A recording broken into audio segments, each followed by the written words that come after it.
Ya estamos en contacto con el asambleísta del Movimiento Construye, Jorge Peñafiel, con quien conversaremos precisamente alrededor de las actividades que van a realizar quienes integran, en este caso él también, la Comisión Ocasional para hacer reformas o enmiendas parciales a la Constitución.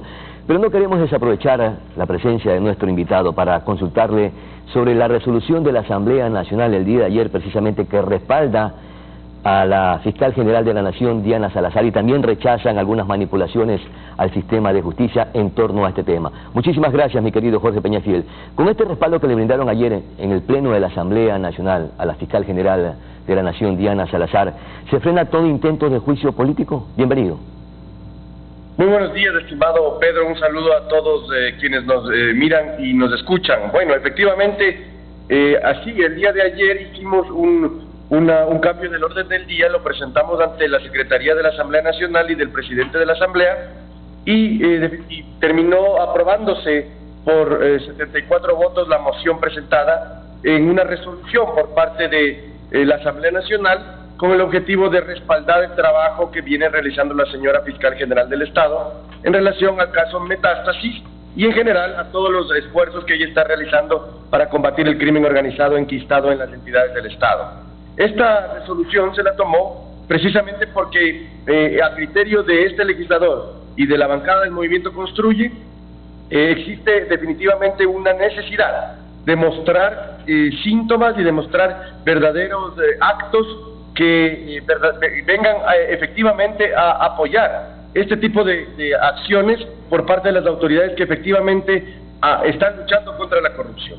Creemos que el trabajo de la señora Fiscal General del Estado es un trabajo ejemplar para nuestra juventud, es un trabajo ejemplar para nuestros funcionarios públicos y en general para la posteridad de este país. Por eso es que solicitamos a la Asamblea Nacional su pronunciamiento sobre esta resolución, lo cual fue acogido por 74 votos a favor en contra de otros votos que no consolidaron la mayoría. De esa manera, creemos que hemos hecho un buen trabajo para poderle dar el respaldo necesario a la señora fiscal. Es decir que el juicio político a la Fiscal General de la Nación queda en un congelador o existe la probabilidad de que sea desechado, archivado. No, definitivamente el juicio político tiene su propio andarivel. Eso tendrá que ser manejado por las instancias propias de la Asamblea Nacional a las que le corresponden, que son la Comisión de Fiscalización y eventualmente ya el Pleno nuevamente. Lo que hay que entender es que el juicio político es un juicio que corresponde al análisis probatorio de lo que se está estableciendo en él. No es una resolución, no es un pronunciamiento de la Asamblea Nacional, sino que es un proceso de fiscalización que tiene alegatos, pruebas, tiene su propia dinámica, digamos. Ya, puntualmente al caso Metástasis, básicamente. Ahora, ustedes también van a impulsar, paralelo a ello, juicios políticos en contra de 2 miembros o vocales del Consejo de la Judicatura. ¿Cuál es el fin? Bueno, nuestro interés es lo hemos presentado, juicio político en contra del señor Wilman Terán, es el vocal Javier Muñoz y la ex vocal Maribel Barreno, por incumplimiento de funciones. Porque a criterio de este legislador y de la bancada del Movimiento Construye, existe un claro incumplimiento de las funciones que debían realizar el Consejo de la Judicatura al no sancionar a los jueces que liberan delincuentes o efectivamente al dirigir precisamente los concursos como el concurso de selección de magistrados de la Corte Nacional de Justicia, que definitivamente ha sido falta de transparencia y con muchos errores negligentes de parte de la dirección y de parte de la presidencia del Consejo de la Judicatura. Ya, evacuados estos temas, entonces, ahora sí, mi querido asambleísta, usted forma parte de la Comisión Ocasional para realizar enmiendas parciales o reformas a la Constitución del periodo anterior. ¿En qué consiste y cuáles van a ser las prioridades para realizar estas enmiendas, sobre todo en los ámbitos más urgentes que requiere el país? Bueno, en principio vamos a tramitar la enmienda a la Constitución relacionada al apoyo complementario de las Fuerzas Armadas a la Policía Nacional. Recordemos que esto fue presentado a principios de este año, precisamente, o me parece que a finales del 2022, con el objetivo de que las Fuerzas Armadas apoyen a la Policía Nacional en el combate contra la inseguridad. Esto requiere una enmienda constitucional, toda vez que es una circunstancia que requiere un cambio en la norma de la Constitución. Lo que vamos a hacer en la comisión es tratar este tema de manera prioritaria, toda vez que esto tiene que ir a la consulta popular, porque según la Constitución, según la Corte Constitucional, esto tiene que ser aprobado por voto popular. De todas maneras, tendrá que pasar por la comisión nuestra para poder organizar lo que corresponda a esta normativa. Eso es en primera instancia. Y no se chocan las actividades, porque el Ejecutivo también está preparando una consulta popular y va a instrumentar algunas preguntas. En ese caso también se va a definir el rol y las atribuciones de las Fuerzas Armadas. Es decir, que se chocarían estas acciones o van a ser suplementarias a lo que será la consulta popular. Yo creo que hay que ponerse de acuerdo con el Ejecutivo para poder, en un solo evento electoral, poder impulsar precisamente las dos condiciones, las dos cuestiones. De todas maneras, el presidente de la República ya tiene conocimiento de esto y sabe que efectivamente tiene que ya presentarse al acto electoral con esta pregunta al menos. Y de ahí, obviamente, él podrá agregar las preguntas que crea conveniente, porque él tiene la facultad de llamar a consulta popular individualmente, sin requerir ningún tipo de pronunciamiento de parte de la Asamblea Nacional.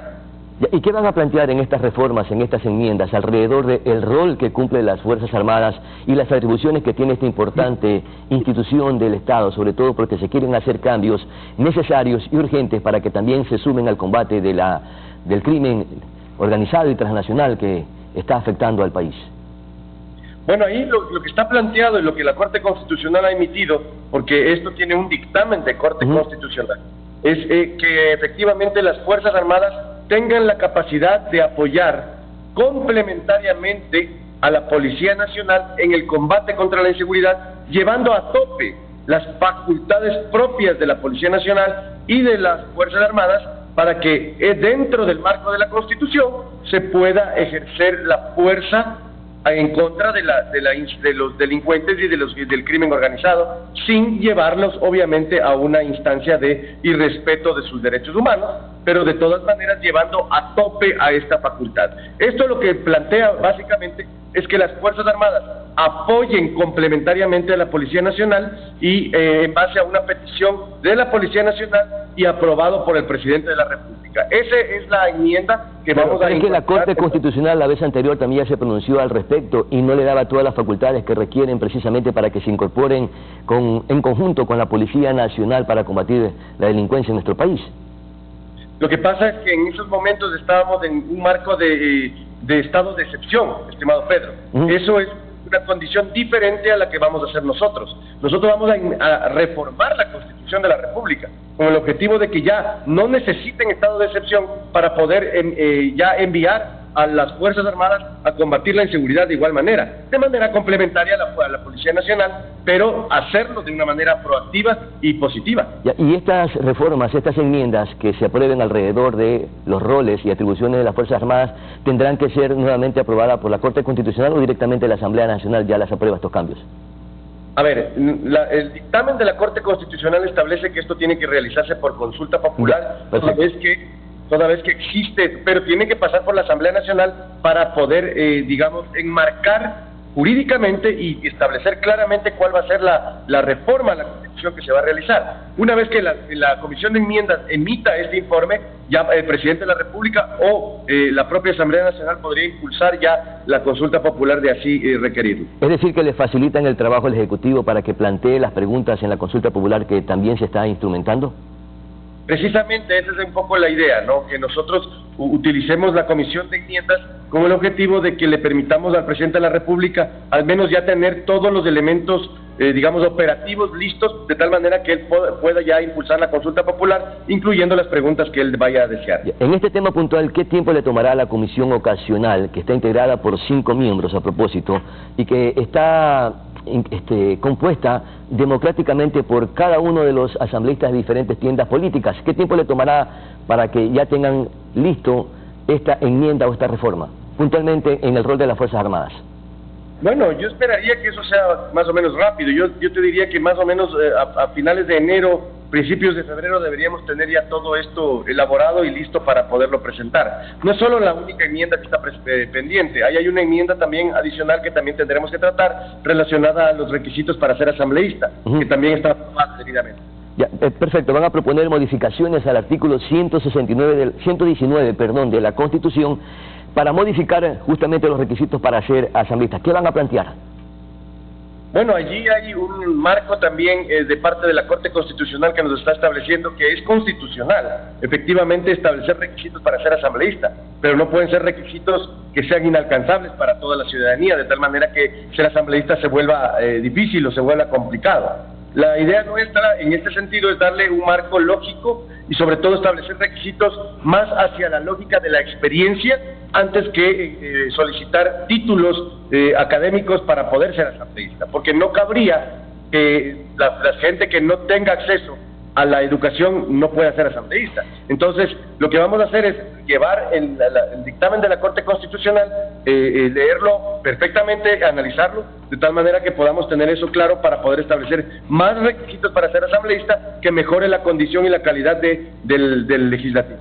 Claro, es que el requisito actualmente que está vigente en la Constitución para ser asambleísta es ser ecuatoriano, haber cumplido 18 años y estar en goce de derechos políticos. ¿Qué otras cosas irán a incorporar que sean un poco más rigurosos para tener mejores asambleístas que integren esta institución que es notable y que precisamente contribuye a elaborar leyes, a realizar procesos de fiscalización para recuperar la reputación de una institución que lamentablemente en los últimos años ha perdido y se ha degradado?